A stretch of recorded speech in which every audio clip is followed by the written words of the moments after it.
အားလုံးပဲမင်္ဂလာပါကျမတော့ယူအဗီဒါဘာသာရပ်ကိုသင်ကြားပေးမယ်ဒီရှိဝါဖြစ်ပါတယ်ကျမသင်ကြားပေးမယ်ယူအဗီဒါရဲ့အတန်းကတော့ grade 10 physics ကိုသင်ကြားပေးမှာဖြစ်ပါတယ်ကဲဆိုကျမ next slide တစ်ချက်သွားပါမယ်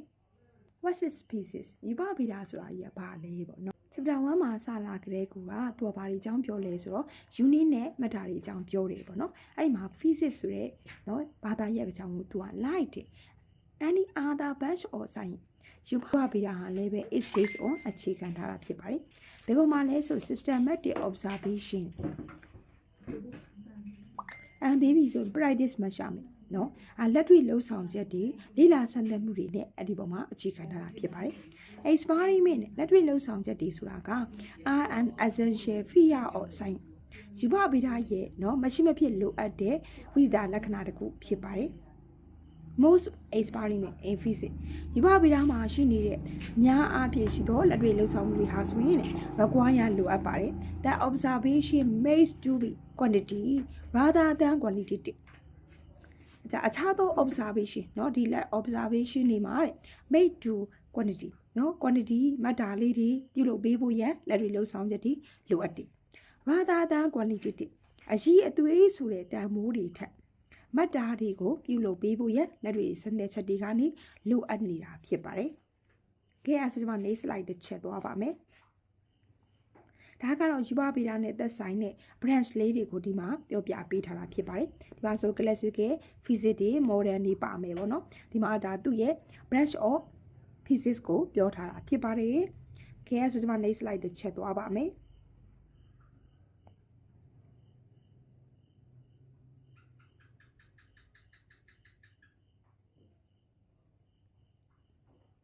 next slide က basis and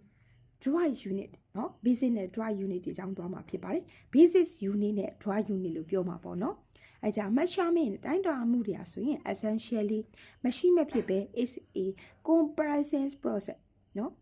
comparison process တခုဖြစ်ပါတယ်တဲ့အဲ့မှာ quantitative measurement လို့ပြောတယ်เนาะသူကဒါကအရေးအသွေးကိုကျွန်တော်တိုင်းတာမယ်ပေါ့เนาะအရေးအသွေးတိုင်းတာမှုတွေဆိုရင် must be express ဖော်ပြပေးရပါမယ်numerical compression နော်ကိန်းဂဏန်းအနေနဲ့နိုင်ရှင်ရဲ့အခါမှာ to certain arrange upon such or standard စံပုံသဏ္ဍာန်လေးတွေနဲ့နော်သူတို့ကိုအများအပြားဖော်ပြပြီးတော့သွားရတာဖြစ်ပါတယ်အဲကြပြောချင်တာကအရေးအသွေးဆိုတဲ့တိုင်းတာမှုတွေကိုဖော်ပြနိုင်တယ်ဘာနဲ့ဖော်ပြနိုင်လဲဆိုရင်ကိန်းဂဏန်းဆိုင်ရာနိုင်ရှင်မှုတွေကိုစံပုံသဏ္ဍာန်နဲ့ဖော်ပြပေးတယ်လို့အနည်းချုပ်ပြောရမှာဖြစ်ပါတယ်အဲကြ standard ဆိုတဲ့ sense ဆိုတာဘယ်လိုမျိုးလဲပေါ့နော်it's sometimes တခါတည်းမှာ although a reference use as a measure for length mass and time နော်အဲကြ तू ကဘာပြောတယ်လဲဆိုရင် the sometimes something ပေါ့တခုပေါ့နော် although a reference use as a measure for length တွေပါမယ် mass တွေပါမယ် time တွေပါမယ်ပေါ့နော်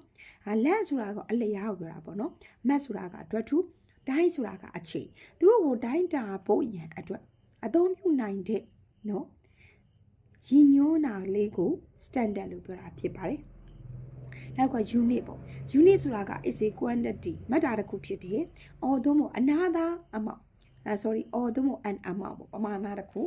US standard or measurement တိုင်းတာမှုရဲ့စံတစ်ခုအဖြစ်အသုံးပြုတဲ့ပမာဏတစ်ခုဒါမှမဟုတ်မတ်တာတစ်ခုဖြစ်ပါတယ်တဲ့။အဲ့ဆိုကျွန်မ next slide တစ်ချက်သွားမယ်ပေါ့နော် there are many things in the world ကဘာကြီးထဲမှာရှိနေတဲ့များစွာသောအရာဝတ္ထုတွေရှိတယ်ဒါပြောချင်တာကဘာကြီးထဲမှာအများသောအရာဝတ္ထုတွေရှိတယ် that can be measured သူတို့ကိုတော့တိုင်းတာနိုင်တယ် accurately မှန်မှန်တန်တိုင်းတာလို့ရနိုင်တာဖြစ်ပါတယ်ကဘာကြီးထဲမှာရှိနေတဲ့များစွာသောအရာဝတ္ထုတွေကိုမှန်မှန်ကန်ကန်တိတိကျကျတိုင်းတာနိုင်တာဖြစ်ပါတယ်တဲ့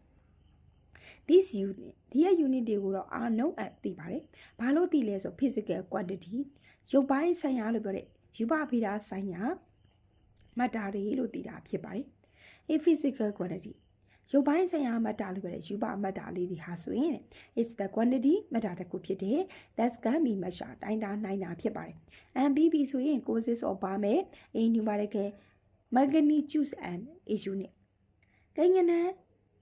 ဆိုင်ရာပမာဏတွေเนาะအကြပြောချင်တာကိန်းဂဏန်းပမာဏတွေဒါမှမဟုတ် unit တစ်ခုတွေပါဝင်နေပြီးတော့သူ့ရဲ့เนาะသူတို့တိုင်းတာနိုင်တဲ့မတ္တာတစ်ခုက physical quantity ဖြစ်ပါတယ် is can be expressed as သူ့ကိုဖော်ပြပေးတယ် q is equal to n u နဲ့ဖော်ပြပေးမှာဖြစ်ပါတယ်ခဲအဲ့ဒါဆိုဒီမှာ next slide တစ်ချက်သွားပါမယ်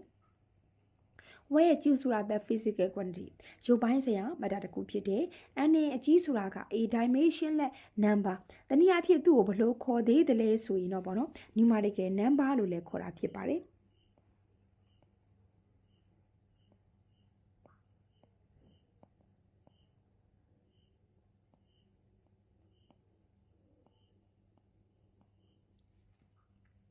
U ဆိုတာကတော့ the unit ပေါ့ unit ဖြစ်တယ် for example တဲ့ဥပမာအရာ the length of an object အရာဝတ္ထုတစ်ခုရဲ့အလျားက is n is equal to 10 meter ဖြစ်အဲ့ဒီမှာ n ကိုကျွန်တော်ပြန်ခွဲမယ်ပေါ့နော် n ဆိုတာ physical quantity ဖြစ်ပါတယ်တဲ့ဒီမှာ 10 ဆိုတာက the numerical number လို့ပြောတဲ့ dimensionless number ဖြစ်ပါတယ် m ဆိုတာ the unit ပေါ့ unit လို့ပြောတယ်အဲ့ကြဒီထဲမှာဘာပါလဲဆိုသူ့ရဲ့ပုံသဏ္ဍာန်အရာဆိုရင် q is equal to n u လို့ပြောတယ်ဒါလေးက q တန်မှုပေါ့ဒါက u ဒါလေးက sorry ဒါက n ပေါ့ဒါက u ဖြစ်ပါတယ်ဟုတ်ပြီနော်အဲ့ဆိုကျွန်မ next slide တစ်ချက်သွားပါမယ်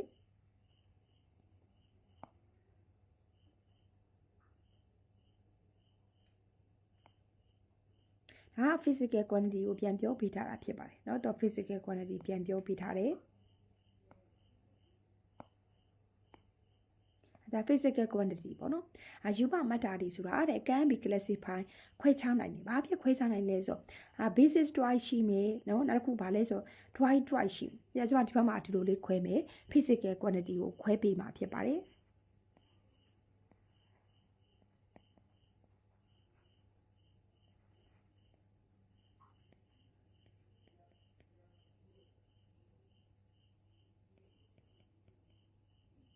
သူ့ခွဲမယ်အမျိုးအစား2မျိုးခွဲမယ်ပေါ့နော်။ဘာလဲဆို basis twice ရှိမယ်။နောက်တစ်ခုက twice ရှိမယ်ပေါ့နော်။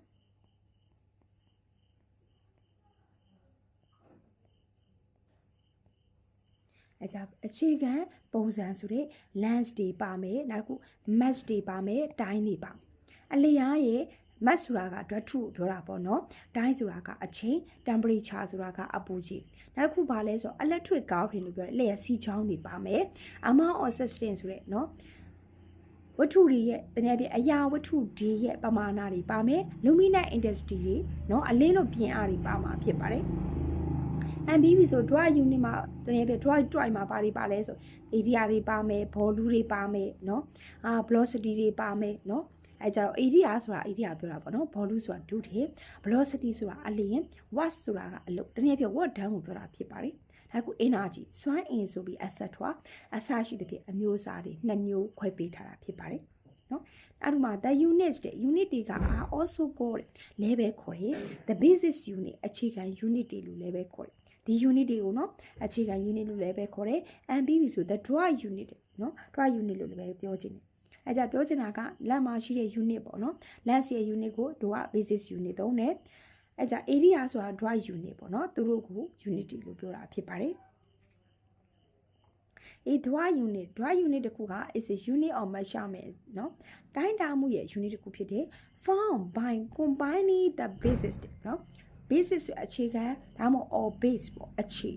units or a system တစ်ခုရဲ့เนาะအခြေ unit တွေပေါင်းဆက်ကြည့်ပြီးတော့ဖြစ်ပေါ်လာတဲ့တိုင်းတာတဲ့ unit ကို dry unit လို့ပြောတာဖြစ်ပါတယ်เนาะအဲကြဥပမာအရာဘယ်လိုမျိုးပြောရမလဲဆိုရင် lens ပေါ့အလျာကျွန်တော်တို့ lens အလျာရေเนาะအလျာရဲ့အနံ့ရဲ့မြောက် area ရတယ်လို့ပြောတာရှိပါတယ်အဲကြ area ဆိုတာကเนาะအလျာလို့ပြောတဲ့အလင်းရေ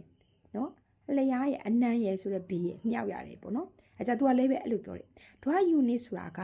အလျားမှာရှိနေတော့ unit mass ရဲ့အနံ့မှာရှိနေ unit mass ရဲ့နှစ်ခုမြောက်လိုက်ရင် area ဆိုတဲ့မီတာစကွဲရသွားတယ်ဆိုတာကိုဒီမှာသူကပြန်ပြီးတော့တွက်ချက်ပေးထားတာဖြစ်ပါတယ်ကဲအဲ့ဒါဆိုကျွန်မ next slide တစ်ချက်သွားပါမယ်ဒါကတော့ for example ဥပမာအရာဖြစ်ပါတယ် speed ဆိုတာ is equal to distance by timeနော်speed ဆိုတဲ့အရှိန်ကိုလိုချင်နေဆိုရင် distance ကိုဒီတိုင်းနဲ့စားမယ်ပေါ့အမှန်တကယ်တော့ distance ဆိုတာအကွာအဝေးပြောတာပဲနော်သူ့ကိုဒီအချိန်နဲ့စားပေး